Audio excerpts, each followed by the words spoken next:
Continuamos con nuestro programa. Sigue viendo Católicos en Movimiento. Ya estamos de regreso aquí en este programa de Católicos en Movimiento y continuamos platicando aquí acerca del matrimonio. Y decíamos que en algunas ocasiones hay parejas que en mutuo acuerdo, o a veces nada más de un solo lado, dicen: me voy a casar pero no quiero tener hijos. ¿Cómo tomar esto de parte de los contrayentes? Bueno, mira, cuando se casan, entre las preguntas que se les hacen a los esposos, la primera es de que si han venido libremente, ¿no?, a contraer ese matrimonio. La segunda es si están dispuestos a ser fiel uno al otro. Y la tercera pregunta es que si están dispuestos a recibir a los hijos y educarlos según las normas de la Iglesia en una vida de fe. Entonces se entiende ya con esa pregunta que cuando van a casarse deben estar abiertos a la vida. Si se ponen así, que voy a casarme pero no quiero tener hijos, pues bueno, entonces en primer lugar no se ha entendido una de los bienes o fines del matrimonio, que es la apertura a la vida. Sí, entonces, pues el que excluye la procreación, pues de alguna manera, pues actúa de una forma egoísta, porque no quiere compartir su vida, no quiere donar una vida más a los demás. Y en el matrimonio, el peor enemigo del matrimonio y de la vida en familia es el egoísmo. ¿Sí? Porque ya una vez en el matrimonio, en la vida en familia, no puede haber egoísmo en el esposo, la esposa o en los hijos, ¿no? Porque pues ocasionaría un caos en la vida. Y entonces ya desde ahí pues vemos que ya no van con una recta intención. ¿Y esto podríamos decir que es causa de impedir el matrimonio? ¿O cuáles serían las causas? Bueno, mira, hay unos que se les llama impedimentos dirimentes, que de alguna manera hacen inválido el sacramento, ¿sí? Y otras son las causales de nulidad de matrimonio, para declarar que es inválido. Podríamos dividirlo así. El hecho de excluir uno de los fines del matrimonio, como es la procreación, es una causal de nulidad. Sí, porque a lo mejor te casas, se han dado algunos casos en que, bueno, el esposo se casa y con la mentalidad que, bueno, pues se va a casar y va a tener sus hijos, entonces, pero una vez casados resulta que ella o a veces él, pues no quieren tener hijos y empiezan a utilizar los anticonceptivos, todo eso, y eso pues va perjudicando, ¿no? Y al final dicen, bueno, pues es que yo me casé y la intención era tener hijos, pero ya una vez juntos la otra persona nunca quiso tener. Entonces, al excluir uno de los fines del matrimonio, invalida el matrimonio. Se declara que no hay alianza, porque si ya desde el inicio ya iban con esa intención de no tener hijos, pero nunca lo dijeron a la otra parte ni todo eso, entonces ya eso puede ser una causal de nulidad. Ahora, los impedimentos se señalan antes de que se haga antes de que se haga la misa, ¿sí? Se deben conocer.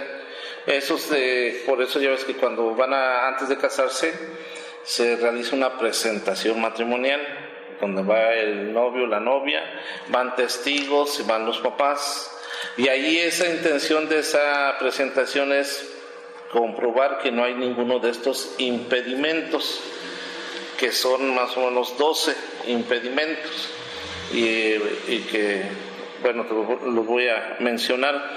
El primer impedimento es sobre la edad.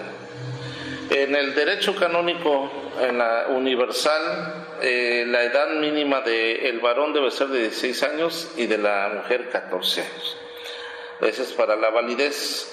Aunque dice también la norma que cada conferencia episcopal de cada país puede aumentar la edad para la licitud, dependiendo de los ambientes culturales de cada lugar, de cada país.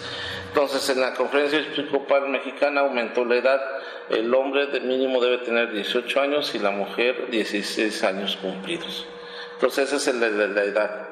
Si llega alguien, un varón con menos edad, entonces es un impedimento.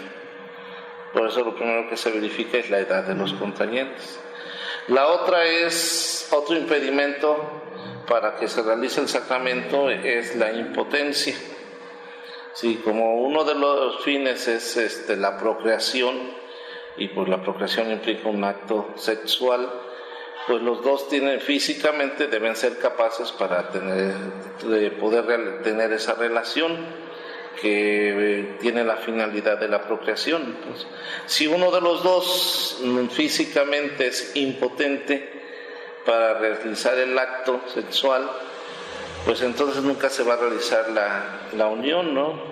La procreación y todo eso. Entonces pues eso es un impedimento, aparte de que la vida sexual es pues uno de parte esencial de la vida de los esposos, es la manera como ellos se manifiestan su amor y alimentan su amor en la vida sexual, y por eso la vida sexual es un regalo de Dios para las parejas, y si no lo pueden realizar, pues eso de tarde o temprano va a ir afectando esa relación.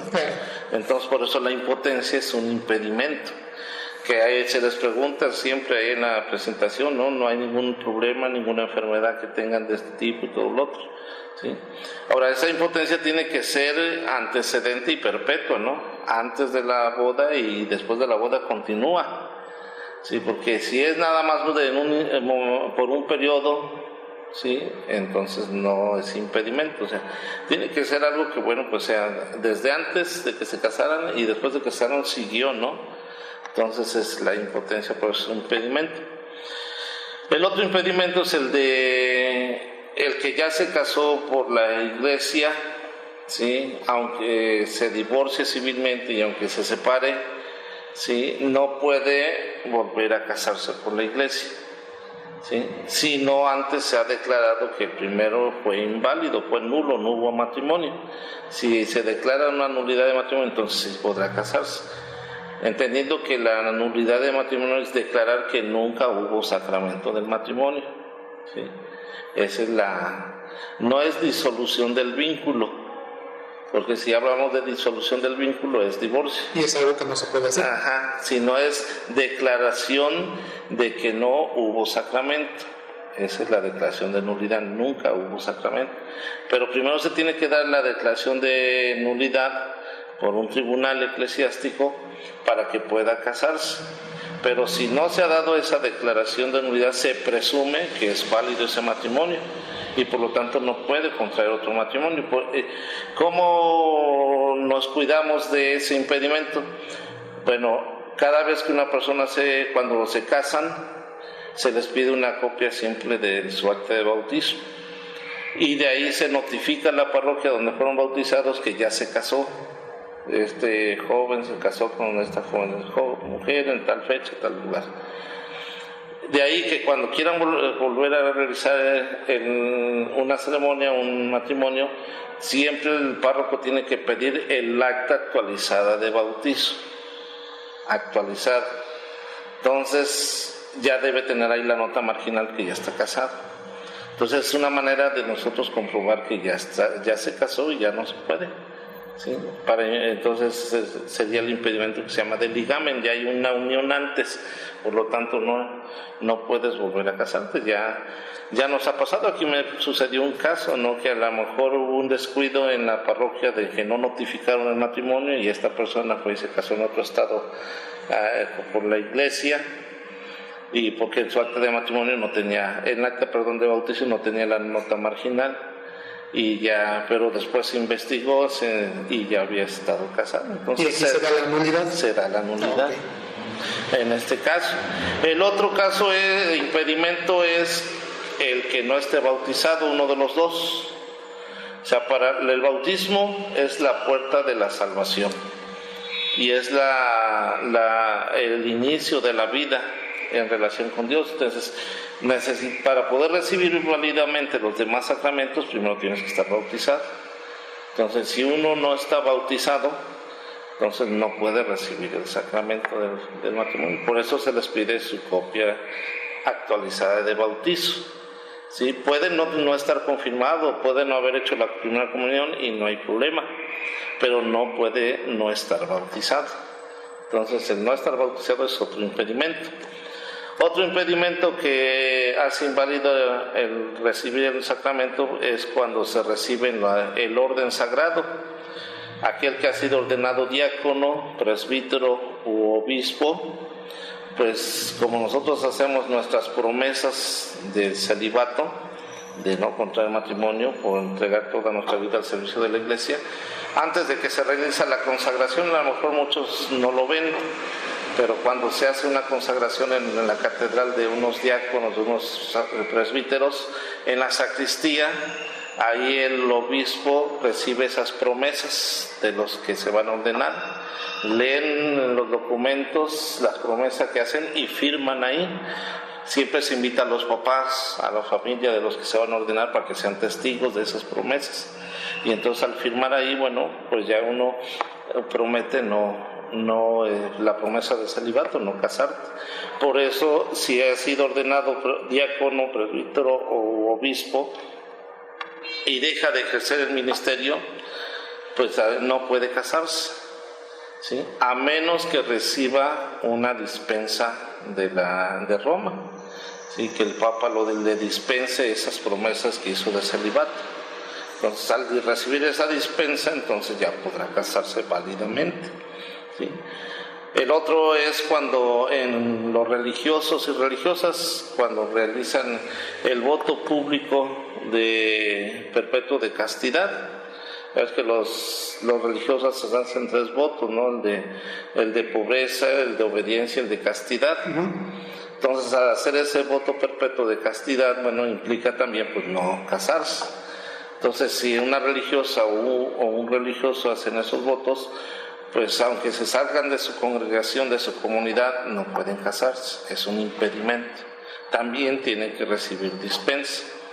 Ahí hay 2 ámbitos o 2. Si la comunidad de religiosas o religiosos es de derecho diocesano, que nada más trabajan en una diócesis y están bajo el cuidado del obispo, el obispo es el que da la dispensa. Cuando la comunidad no solamente tiene casas y trabaja en la diócesis, sino empieza a ir a otras diócesis, incluso a otros países y eso, llega el momento en que se hacen de derecho de Roma, vamos, del Papa, ¿sí? Ya no solamente son de derecho diocesano, sino ahora ya abarcan la Iglesia Universal. Entonces, cuando ya salen del ámbito nada más diocesano y pasan ya al ámbito de la Iglesia Universal, entonces, derecho pontificio se llama, entonces ahí es el Papa el que tiene que dar la dispensa, ¿sí? Ok, bueno, con esto nos vamos a ir en un pequeño corte y vamos a seguir platicando acerca de esas causas de impedimento del matrimonio. Vamos a un corte y regresamos.